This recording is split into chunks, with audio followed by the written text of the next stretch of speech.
The Churches of Christ present Let the Bible Speak with evangelist Shahei Jurgen. Good morning, and thank you for tuning into this edition of Let the Bible Speak. My name is Shahei Jurgen. On behalf of this program, I welcome you this morning. For those of you who may not be familiar with this broadcast, Let the Bible Speak stands for exactly what our name describes. We endeavor to look through the pages of God's holy book for truth and guidance. In a world that's filled with questions, we recognize that God provides answers and insights. This morning, our attention will be fixed on a portion of a sermon given by Jesus where the Master briefly pulls back the curtain between this life and the next to give us a glimpse of one man's experience in the realms beyond. It's a little bit of a lengthy reading, but I invite you to Luke 16, beginning at verse 19. Jesus said, "There was a certain rich man who was clothed in purple and fine linen and fared sumptuously every day. But there was a certain beggar named Lazarus, full of sores, who was laid at his gate, desiring to be fed with the crumbs which fell from the rich man's table. Moreover, the dogs came and licked his sores. So it was that the beggar died and was carried by the angels to Abraham's bosom. The rich man also died and was buried, and being in torments in Hades, he lifted up his eyes and saw Abraham afar off and Lazarus in his bosom. Then he cried and said, 'Father, Abraham, have mercy on me, and send Lazarus that he may dip the tip of his finger in water and cool my tongue, for I'm tormented in this flame.' But Abraham said, 'Son, remember that in your lifetime you received your good things, and likewise Lazarus evil things. But now he is comforted and you are tormented. And besides all this, between us and you there's a great gulf fixed, so that those who want to pass from here to you cannot, nor can those from there pass to us.' Then he said, 'I beg you therefore, Father, that you would send him to my father's house. For I have 5 brothers, that he may testify to them, lest they also come to this place of torment.' Abraham said to him, 'They have Moses and the prophets. Let them hear them.' And he said, 'No, Father Abraham, but if one goes to them from the dead, they will repent.' But he said to him, 'If they do not hear Moses and the prophets, neither will they be persuaded, though one rise from the dead.'" This morning, we look at this perspective of the afterlife from that of the rich man in a sermon entitled, "What I Learned in Hades." Before we study, please enjoy this song. I'm in the way, the bright shining way. I'm in the glory land way.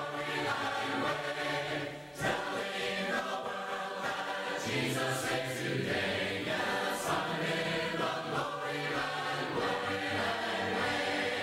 I'm in the glory land way. I'm in the glory land way.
Many books have been written over the years about the afterlife.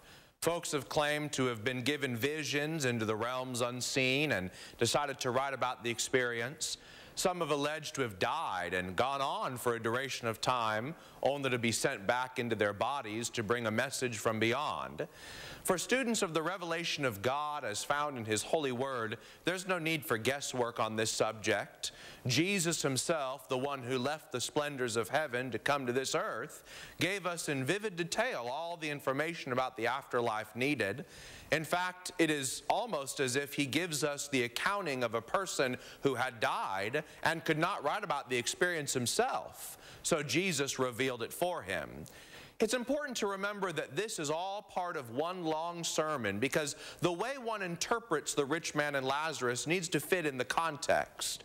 The paragraph preceding the narrative of focus reads, Luke 16 and verse 14, "Now the Pharisees, who were lovers of money, also heard all these things, and they derided Jesus." Jesus is continuing to rebuke the Pharisees for their greediness and lack of benevolence to the poor. From here, Jesus begins his discussion of two men who died and went on to the afterlife. Now, concerning this passage, there's an important question which must be answered, and that is this a parable? Some say that it is and can therefore be ignored because it has nothing real to life. It's merely a tale or a fable. And if this is a parable, it's the only parable Jesus ever delivered where characters were named. Notice some other famous parables. Behold, a sower went out to sow, Matthew 13:3. A certain man went down from Jerusalem to Jericho, Luke 10:30. A certain man had two sons, Luke 15:11. The kingdom of heaven is like leaven, which a woman took and hid in 3 measures of meal till it was all leaven, Matthew 13:33. Now, these are just a few examples of how the parables of Jesus included unnamed individuals. This parable, or this passage rather, does begin with the familiar line, "There was a certain rich man." However, the next verse reads, "But there was also a beggar named Lazarus." So it's difficult to understand this as a parable when actual names are cited by the Lord. Also, what is a parable? A parable is an illustrative story taken from the physical world to make a spiritual application.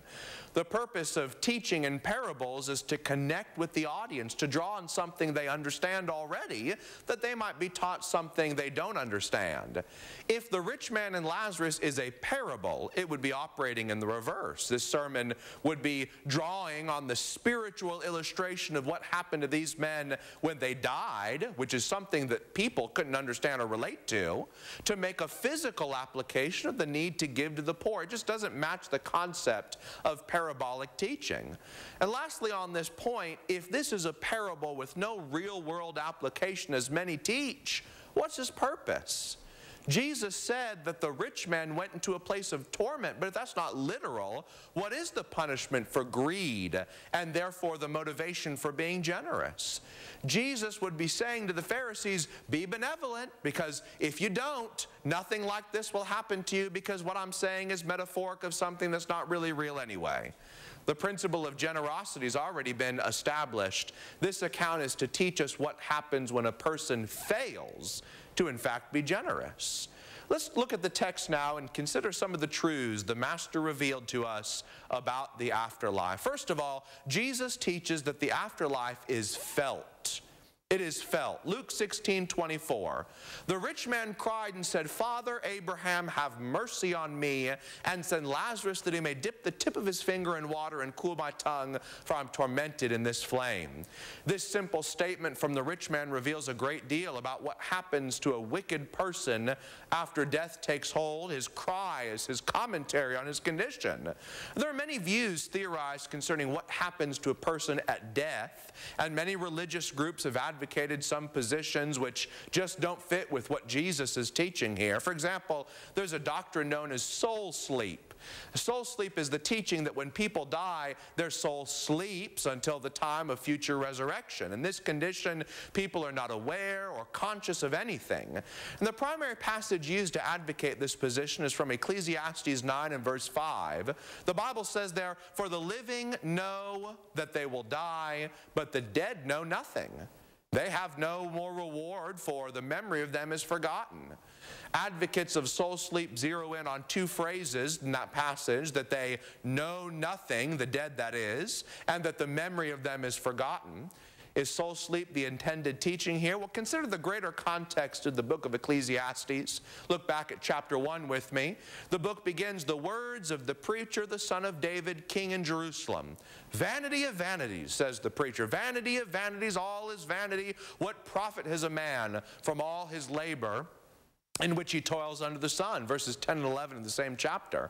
Is there anything of which it may be said, "See, this is new"? It's already been in ancient times before us.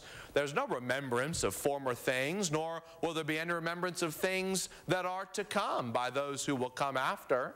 Now notice the purpose and the type of language that's used in Ecclesiastes. The purpose is to show how everything under the sun, that is everything that happens on earth, is vain and meaningless. Evil continues, as does sorrow and woe, and people work hard just to die. And so the language is very hyperbolic and exaggerated. When Solomon writes that there's no remembrance of former things, is that to be taken literally? Well, of course not, because some things of the past are remembered. Rather, he means, what does it all matter? So how does this impact our interpretation of chapter 9? Well, if the theme of the book is the vanity of what happens on earth, it's likely that Solomon is saying that the dead know nothing of what is happening on the earth. It's not that they know nothing at all, because the rich man knew and felt his experience. Rather, that when people die, they are separated from the living. They don't know what's happening here, and eventually the memory of them is forgotten. Dead people often pass from the minds of the living. There's no soul sleep in Luke 16. Rather, the rich man teaches that there's great awfulness in being lost. The scripture affirms that he felt every minute of his experience, and it was described as torment. Number two, the afterlife is not just felt, it's also fair. Look back at Luke 16, 20 through 23. There was a certain man, a certain beggar rather, named Lazarus, full of sores, who was laid at his gate, desiring to be fed with the crumbs which fell from the rich man's table. Moreover, the dogs came and licked his sores. So it was that the beggar died and was carried by the angels to Abraham's bosom. The rich man also died and was buried, and being in torments in Hades, he lifted up his eyes and saw Abraham afar off and Lazarus in his bosom. Throughout the New Testament, there's a theme of injustices which are experienced in this life being reversed in the life to come. The wicked prosper, accomplish greatness by the world's standards, while the meek and godly are oppressed and downtrodden. The rich man saw no hardship or suffering, while Lazarus begged for table scraps. One of the most beautiful promises of the Messiah includes a righting of the wrongs of this life. When the Virgin Mary was pregnant with Jesus, she declared her thankfulness to God, and included in her praise, she said, "And his mercy is on those who fear him from generation to generation. He has shown strength with his arm. He has scattered the proud in the imagination of their hearts." Look at this. "He has put down the mighty from their thrones and exalted the lowly. He has filled the hungry with good things, and the rich sent away empty." Luke 1, 50 to 53. Lazarus was not begging anymore, because the afterlife is a place of fairness. The fact that the afterlife is fair also rebuffs the doctrine that some people are elect and others are not, and salvation has nothing to do with how a person lives. Jesus unequivocally defines the parameters by which some are saved and some are lost. It has to do with what people believe and practice. For example, in John 5, 28 and 29, Jesus said, "Don't marvel at this. The hour is coming in which all who are in the graves will hear his voice, and come forth those who have done good to the resurrection of life, and those who have done evil to the resurrection of condemnation." Notice carefully, those who have done good, those who have done evil. The verb here simply means to follow some method in expressing by deeds the feelings and thoughts of a person's mind. A person holds certain beliefs and expresses those beliefs and deeds, and by this, a person is judged not by some arbitrary predetermination which transpires even before a person is born. When the rich man takes thought of his 5 lost brothers, the prescription for them being saved was not, well, if God chose them, then it's going to happen. The prescription was, they have Moses and the prophets, let them hear them, Luke 16:29. Hear and follow the word. That's the answer. Number 3, the afterlife is felt, is fair, and it's fixed. Look at verse 26. Besides all this, Abraham says, between us and you there's a great gulf fixed, so that those who want to pass from here to you cannot, nor can those from there pass to us. The fact that death fixes a person's eternal destiny is well established in the Scriptures.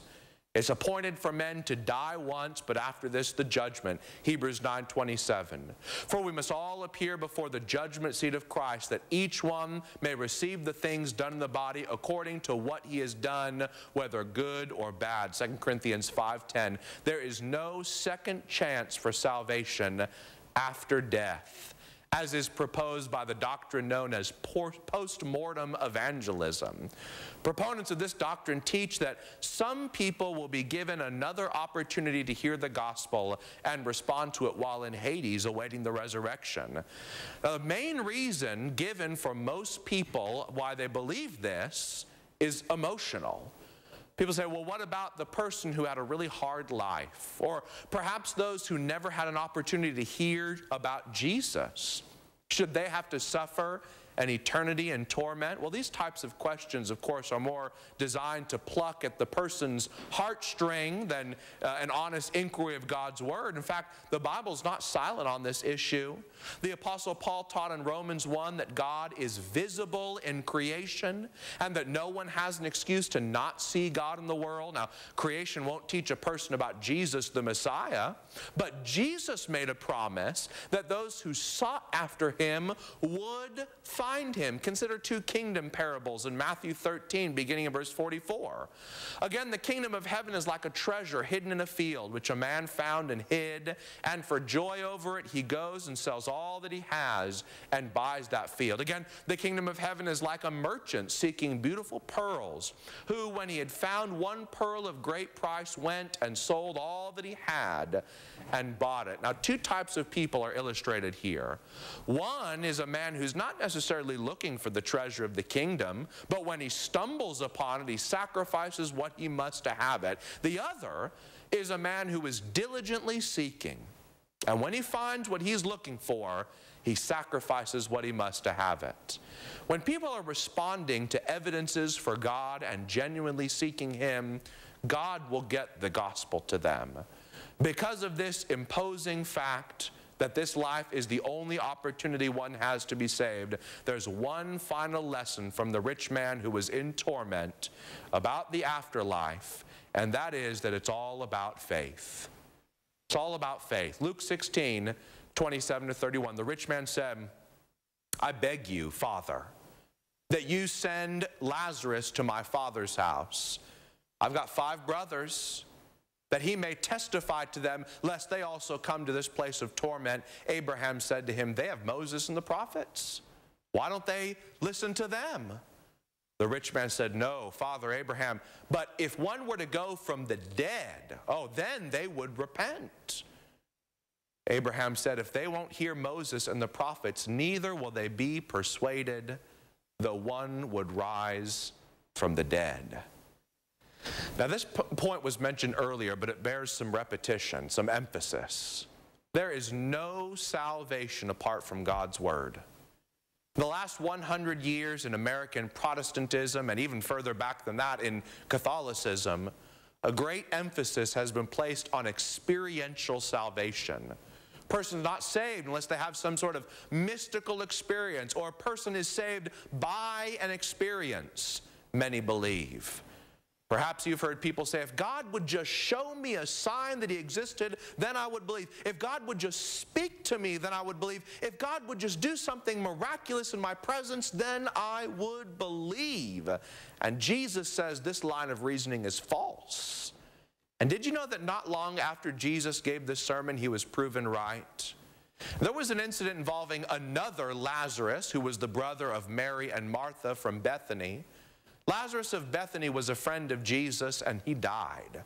He'd been dead for 4 days by the time Jesus arrived, but Jesus called him up out of the grave. Now, this was an incredible miracle.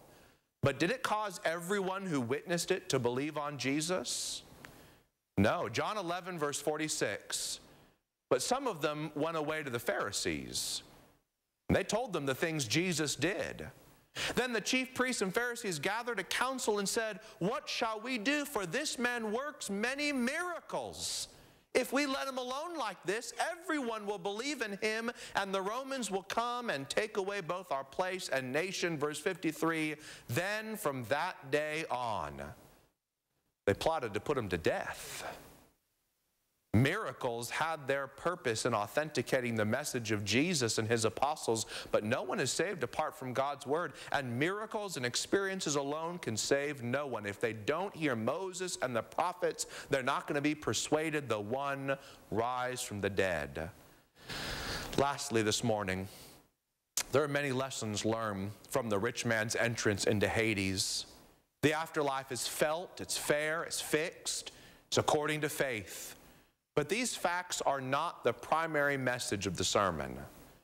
The rich man was like the Pharisees, who were lovers of money. When God's people failed to be good stewards, generous and benevolent, they faced the same fate of the rich man. Do you know what the rich man learned most of all in Hades? He learned it's easier for a camel to go through the eye of a needle than for a rich man to enter the kingdom of God. Jesus said that in Matthew 19:24, and if Jesus said it, we need to consider it. Let's have another song. When Jesus comes again, together his own and to the true a crown is given. I want to hear him say, my servant, welcome, my soul shall know the joys of heaven. I want to know that he will welcome me there. I do not want to be denied. I want to be him in that city so fair and ever there with him abide. I want to tell to all the story of love, that they may know his pardon free, and there before his throne in glory above receive a crown of victory. I want to know that he will welcome me there. I do not want to be denied. I want to be him in that city so fair and ever there with him abide. I do not know the day my Savior will come, but I must be prepared to go. If I am ready, he will call me his own, and that's enough for me to know. I want to know that he will welcome me there. I do not want to be denied. I want to be him in that city so fair and ever there with him abide. If you have any questions or comments about our study, if you'd like to begin a Bible correspondence course, if you desire a written copy of this sermon, or if you have any other spiritual need, please write us at the Rice Road Church of Christ, 4710 Rice Road, Columbia, Missouri, 65202. We'd love for you to join us this morning for worship. We meet at 10 o'clock, this afternoon at 2, and at 7:30 each Wednesday evening. You can call us by phone at 573-474-9975, or you can visit our website, riceroadchurch.com. www.letsthebiblespeak.com. And there at the website, we've posted some past episodes of this program. I do have a special announcement for you this morning, and that is the upcoming Mid-Missouri Study. This is an annual study hosted by the Rice Road congregation. Here's the flyer for it. You can see the speaker's schedule, the date, and the topic. And this flyer is also available over at our website if you'd like to look at it more carefully. The study will be from March 10th through the 14th. That's a Monday to Friday. And we'll have 2 services every evening, one at 5:30 and one at 7:30. And so if any of these topics seem interesting to you, we'd love for you to come and to join us as we study these subjects from night to night. If you live in the Jeff City area, the Capital City Church of Christ invites you to join them for worship today as well. They're located at 920 Leslie Boulevard in Jeff City, and they meet this morning at 10:30, this afternoon at 2:30, and at 7 o'clock each Wednesday night. I'd also like to invite you to view a website that I'm involved with. It's christianlandmark.com, and here you'll find a host of articles, audio and video sermons, and all kinds of wonderful material that I'm sure will aid you in your continued study of God's Word. Tune in next week as we'll continue to let the Bible speak. I thank you for your kind listening this morning. You've welcomed us into your home, and we've studied God's Word together. Always remember the words of Jesus in Matthew 11:28 when he said, "Come to me, all you who labor and are heavy laden, and I will give you rest." God bless. To God be the glory, great things he hath done. So loved he the world that he gave us his Son, who yielded his life an atonement for sin, and opened the wide gate that all may go in. Praise the Lord, praise the Lord, let the earth hear his voice. Praise the Lord, praise the Lord, let the people rejoice. Oh, come to the Father through Jesus the Son, and give him the glory, great things he hath done.